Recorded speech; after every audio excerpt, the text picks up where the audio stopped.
Art coaching classes में आपका स्वागत है। आज हम इकाई 4 सहसंबंध सूचकांक से परिचय यानी कि को रिलेशन इंट्रोडक्शन टू इंडेक्स क्या होता है इससे संबंधित कुछ क्वेश्चंस करेंगे।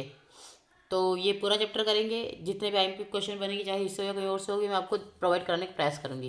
पहला प्रश्न है, सहसंबंध गुणांक सदैव स्थिर होता है। तो कहाँ पे स्थिर होता है? सहसंबंध गुणांक सदैव -1 तथा +1 के मध्य। सूचकांक की विशेषताएं हैं। तो सूचकांक की विशेषताएं क्या होती है? तो सूचकांक की विशेषताएं होती है सभी। क्यों होती है? क्योंकि विशेष प्रकार के माध्य के लिए संख्या में व्यक्त करने के लिए तुलना का आधार। सूचकांक मापते हैं। तो सूचकांक को कैसे मापा जाता है? कैसे मापा जाता है? तो दो चरों के मध्य संबंध करके, क्योंकि हम ग्राफ बनाते हैं एक ऐसे और एक ऐसे। ये सूचकांक की, तो आप चाहे वो ऊपर जाए, सीधा जाए, टेढ़ा जाए, वो ग्राफ होता है। तो दो चरों के मध्य को। फिर ठीक है, इसमें फिर नेक्स्ट क्वेश्चन है, सामान्य मुद्रास्फीति के परिकलन में किसका प्रयोग किया जाता है? सामान्य मुद्रास्फीति के परिकलन में किसका उपयोग किया जाता है? तो उपभोक्ता कीमत सूचकांक का किया जाता है। अब नेक्स्ट क्वेश्चन आपका, सहसंबंध का अर्थ लिखिए। तो सहसंबंध दो चरों के बीच संबंध की माप है।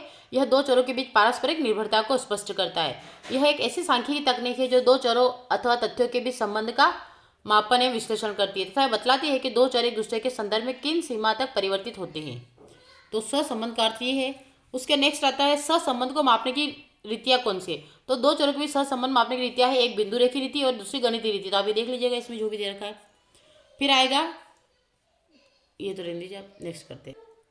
फिर आता है स्पेयरमैन की कोटि अंतर रीति का वर्णन कीजिए। तो इंग्लैंड के सुप्रसिद्ध मनोवैज्ञानिक चार्ल्स एडवर्ड स्पेयरमैन ने, ये पूछ सकते कहाँ के, तो इंग्लैंड के सुप्रसिद्ध वैज्ञानिक चार्ल्स एडवर्ड स्पेयरमैन ने सन 1904 में व्यक्तिगत श्रेणी के अंतर्गत सहसंबंध को ज्ञात करने के लिए नई रीति का प्रतिपादन किया। इस रीति को स्पेयरमैन की कोटि अंतर अथवा क्रम अंतर रीति कहते हैं। यह रीति श्रेणी के पदों के क्रम पर आधारित है। पद मूल्यों के आकार पर ही क्रम निश्चित किया जाता है। यह रीति उस समय उपयुक्त रहती है जब तथ्यों को निश्चित संख्या में व्यक्त करना कठिन हो, जैसे सुंदरता, बुद्धिमत्ता, कड़वाहट, ईमानदारी, चरित्र, स्वास्थ्य आदि। लेकिन इनकी क्रमिक रूप से अवश्य प्रस्तुत किया जा सकता है, जैसे सुंदरता की दृष्टि से प्रथम, द्वितीय, तृतीय स्थान। इन प्रमुख साहित्य से क्रमांतर या कोटि सहसंबंध का ज्ञात किया जा सकता है। फिर आता है, हमें सूचकांक की आवश्यकता क्यों होती है? तो हमें सूचकांक की आवश्यकता क्यों होती है? तो सूचकांक आर्थिक नीतियों के निर्माण में सहायक होते हैं, है ना। यह हमें औद्योगिक क्षेत्र में उत्पादन परिवर्तन के बारे में परिणात्मक अंकन प्रदान करते हैं। संवेदी सूचकांक निवेशकों के लिए मार्गदर्शक का काम करते हैं। सूचकांक जटिल तथ्यों को सरल बना देते हैं ताकि आसानी से समझा जा सके। फिर आता सूचकांक क्या होते हैं? तो सूचकांक क्या होते हैं ये भी देख लीजिए एक बार कि सूचकांक होते क्या है। ठीक है, तो सूचकांक या निर्देशांक एक विशेष प्रकार का माध्य जो समय, स्थान अथवा अन्य विशेषताओं के आधार पर किसी चर मूल्य अथवा संबंधित चर मूल्यों के समूह में होने वाले परिवर्तनों की माप करता है। वस्तु के मूल्य स्तर में तुलना करने के लिए चुनी गई प्रतिनिधि वस्तुएं जैसे चावल, गेहूं, कपड़ा, दाल, तेल, मकान का किराया आदि की कीमत को आधार वर्ष 1980 से 81 में 100 मानकर वर्ष 1994 से 95 में इन्हीं वस्तुओं की कीमतों को आधार वर्ष की कीमतों के प्रतिशत के रूप में दिखाया जाता है। इसके बाद इन प्रतिशतताओं का माध्य निकाला जाता है। प्रतिशतों का यह माध्य ही सांख्यिकी में निर्देशांक या सूचकांक कहलाता है। निर्देशांकों में दो समय अवधियों में मूल्य स्तर में होने वाले परिवर्तनों को ज्ञान होता है। ये है। बाकी फिर अलग अलग डेफिनेशन तो आप देख लीजिए। पहली डेफिनेशन है ब्लेयर के शब्दों में, तो निर्देशांक एक विशेष प्रकार के माध्य होते हैं। और दूसरी देखें तो बेसेल एंड विलेट के अनुसार, तो सूचकांक एक विशेष प्रकार का माध्य है जो समय या स्थान के आधार पर होने वाले सापेक्ष परिवर्तनों का माप है। ठीक है, फिर नेक्स्ट क्वेश्चन है, कार्ल पियर्सन के सहसंबंध गुणांक के गुण दोष। तो विभिन्न चरों के बीच सहसंबंध प्राप्त करने की यह महत्वपूर्ण विधि है। फिर दूसरा, कार्ल पियर्सन सहसंबंध गुणांक धनात्मक ऋणात्मक संबंध बताने के साथ साथ दो चरों के संबंध उच्च, मध्य अथवा निम्न भाग दर्शाता है। दोष की बात के सहसंबंध के मूल सीमांत पदों से प्रभावित होते हैं। गणना विधि में अधिक समय लगता है। अनुमान किया जाता है कि मदों में रेखित सहसंबंध विद्यमान हो। फिर ये कहता है प्लस के बीच में होती है। इसकी गणना के लिए बहुत अधिक सावधानी की आवश्यकता होती है अथवा निष्कर्ष गलत भी हो सकता है। फिर हम बात करते हैं निर्देशांक की विशेषताओं पर प्रकाश डालें। तो निर्देशांकों की प्रमुख विशेषता है संख्या द्वारा व्यक्त। निर्देशांक हमेशा संख्या में व्यक्त किए जाते हैं। अन्य प्रकार के परिवर्तनों को केवल शब्दों में ही व्यक्त किया जा सकता है। फिर आता है सापेक्ष मान। निर्देशांक हमेशा सापेक्ष रूप में होते हैं। परिवर्तन की मात्रा को निरपेक्ष रूप में प्रस्तुत नहीं किया जाता क्योंकि उस दशा में वह तुलना योग्य नहीं होता, इसलिए इन्हें तुलना के योग्य बनाने के लिए सापेक्ष बनाया गया। फिर प्रतिशतों को माध्य होता है, इसके अंदर आप देख लीजिएगा। फिर तुलना का आधार, सार्वभौमिक उपयोगिता। फिर एक और आता है सहसंबंध के प्रकारों की व्याख्या कीजिए। तो सहसंबंध के प्रकार भी आपको धनात्मक ऋणात्मक सहसंबंध, सरल आंशिक बहुगुणी, रेखीय अरेखीय, तो आप सहसंबंध भी देख लीजिएगा। फिर इसमें एक क्वेश्चन दे रखा है, निम्न आंकड़ों की सहायता से एक्स एवं वाई चर मूल्यों के बीच सहसंबंध गुणांक ज्ञात कीजिए। तो आपको एक्स और वाई दे रखा है 10, 12, 8, 15, 20, 25। तो सबसे पहले इनकी डिस्टेंस देखते, फिर देखते 15, 10, 6, 26, 16। तो इनमें कहीं से कहीं तो कोई संबंध ही नहीं है। अब काय पेयरसन सहसंबंध गुणांक की अगर बात करें तो यहाँ पे फॉर्मूले सारे दे रखे, फॉर्मूले सब सेट करेंगे। सबसे एक्स दे रखा है, फिर कल्पित माध्य इसलिए दे रखा है। कल्पित माध्य का मतलब क्या होता है, यानी कि कल्पित माध्य का मतलब होता है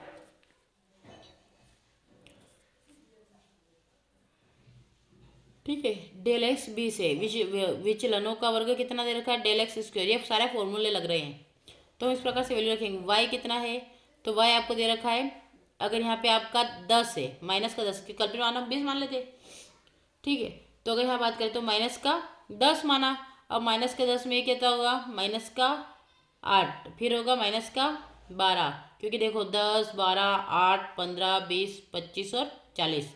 तो आपका 10 दे रखा है, ठीक है। उसके बाद फिर बात करें तो कितना दे रखा है, माइनस का 8 दे रखा है, फिर माइनस का 12 दे रखा है, फिर 5 दे रखा है, फिर 0 दे रखा है, प्लस का 5 और 20 दे रखा है। अब इसमें हम देखते हैं, है ना, तो यहाँ से हम डायरेक्टली देखेंगे एक के बाद एक। यहाँ पे दे रखा डी एक्स स्क्वायर। अब एक्स कितना आपके पास 10 है, तो 10 का वर्ग कितना होता है 100, 12 है ना।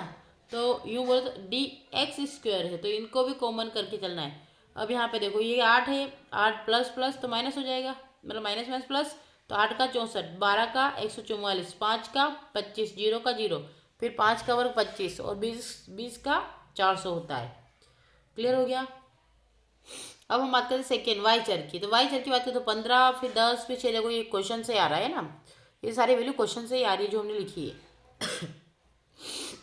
ठीक है। अब हम बात करते हैं कल्पित माध्य से विचलन। तो डी वाई बराबर 12 है ना, 12 ले लेते हैं।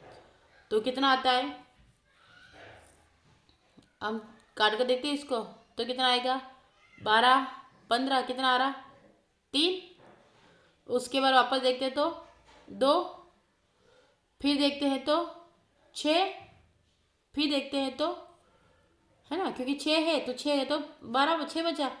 अब यहाँ पे देखते हैं हमारे पास 26 है, 26 में से 12 गया तो कितना बचा 14। यहाँ 12, 6, 16, 16 में से 12 गया तो 4, फिर इधर बचा 12, 12 में से 0 और 12 में से 8 गया तो 4।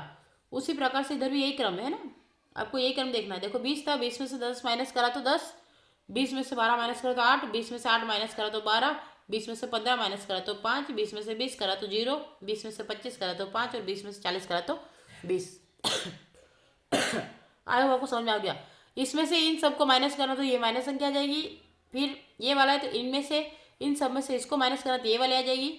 फिर हम वर्ग कर लेंगे, 3 का वर्ग 9, 2 का वर्ग 4, 6 का 36, 14 का 196, 4 का 16, 0 और 4 का 16। क्लियर हो गया। अब हम यहाँ देखा डी एक्स और डी वाई। तो डी एक्स कितना आपका, ये डी एक्स है, डी एक्स, और डी वाई कितना है ये। तो डी एक्स और डी वाई, तो डी एक्स और डी वाई दोनों को हम मिला लेते हैं, है ना।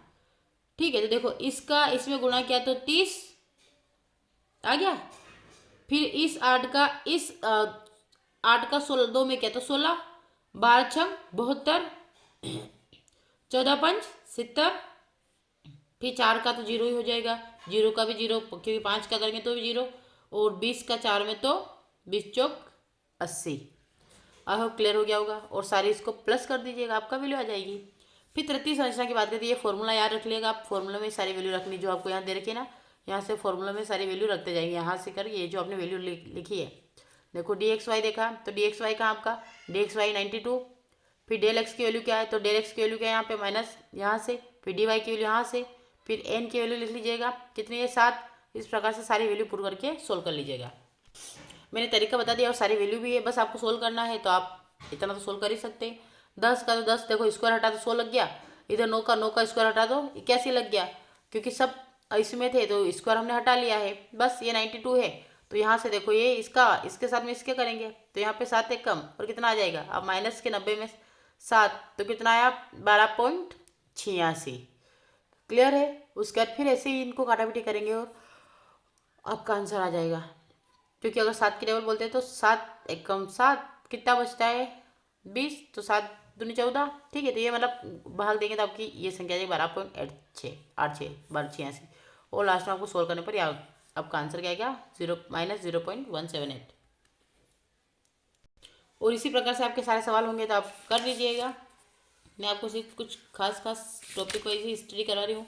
फिर आता है निर्देशांक की विशेषता प्रकाश डालिए। तो निर्देशांकों की प्रमुख विशेषता लिखिए। संख्या द्वारा व्यक्त कीजिए, सापेक्ष, माप, प्रतिशतों का माध्य और तुलना का आधार और सार्वभौमिक। ठीक है, तो आप इसको देख लीजिएगा। संख्या द्वारा व्यक्त कीजिए तो ये वाला लिख लीजिएगा, सापेक्ष वाला, फिर प्रतिशतों वाला, तुलना का वाला और सार्वभौमिक विधियों का। क्लियर है। फिर इसमें आ जाएगा सूचकांक के 4 महत्व लिखिए। तो सूचकांक के 4 महत्व आपको दे रखे हैं। मुद्रा के मूल्य की माप करना, व्यापार के लिए उपयोगिता, ऋणी एवं ऋणदाता के लिए, विदेशी व्यापार में सहायक। अब यहाँ से भी कुछ महत्वपूर्ण प्रश्न लिख लेते हैं।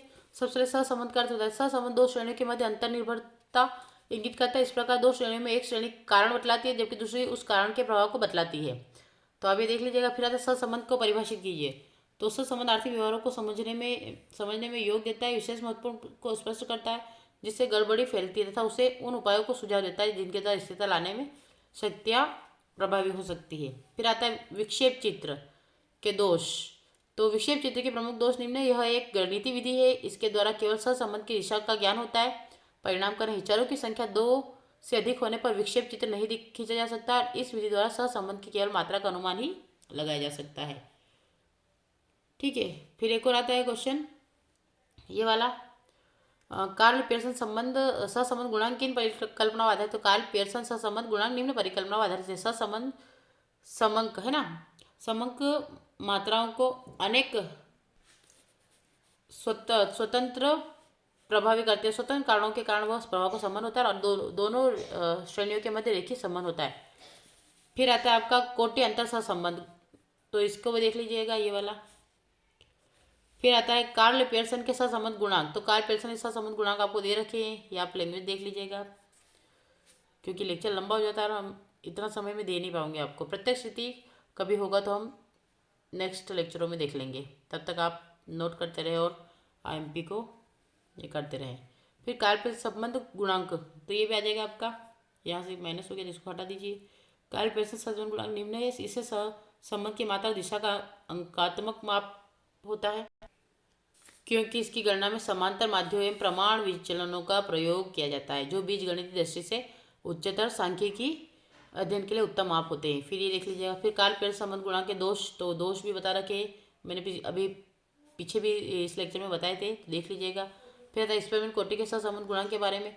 तो स्पेमेंट ने एक व्यक्तिगत श्रेणी में सहसंबंध गुणांक ज्ञात करने की सरल रीति का प्रतिपादन किया जिसे स्पेमेंट की श्रेणी अंतर या क्रमांतर रीति अथवा अनुपस्थिति रीति कहते हैं। यह रीति उस दशा में उपयोगी रहती है जबकि तथ्यों की प्रत्येक संख्या में माप संभव न हो परंतु पदों को एक निश्चित क्रम में रखा जा सके। तो ये आपका आ जाएगा। ठीक है, फिर इधर देख लीजिएगा ये वाला 4 नंबर के लिए महत्वपूर्ण प्रश्न है सहसंबंध का महत्व। तो सांख्यिकी विश्लेषण में सहसंबंध का महत्व निम्न है। चरों के मध्य संबंध का अध्ययन सहसंबंध के द्वारा दो चरों के परस्पर संबंध का अध्ययन किया जाता है। इस अध्ययन से भविष्य के निर्णय लिए जाते हैं। नियमों का निर्माण सहसंबंध के अध्ययन से अर्थशास्त्र के नियम तथा मांग का नियम इत्यादि का निर्माण होता है। नीति निर्माण सरकार की कर नीति इत्यादि के निर्माण में सहसंबंध उपयोगी होते हैं। और व्यवसाय में सहायक, व्यवसाय को व्यवसाय संबंधी विभिन्न निर्णय तथा लागत, बिक्री मूल्य इत्यादि के निर्णय में सहसंबंध का सहायक होता है। फिर कारण परिणाम देख लेते हैं और फिर अनिश्चितता वाला देख लेते हैं। तो आज के लेक्चर में हम इतना ही करेंगे। अगर लेक्चर अच्छा लगता है तो मेरे चैनल को लाइक करें, शेयर करें, अधिक से सब्सक्राइब करें ताकि मैं इस प्रकार के और लेक्चर आपको प्रोवाइड कराती रहूँ। Thank you for watching.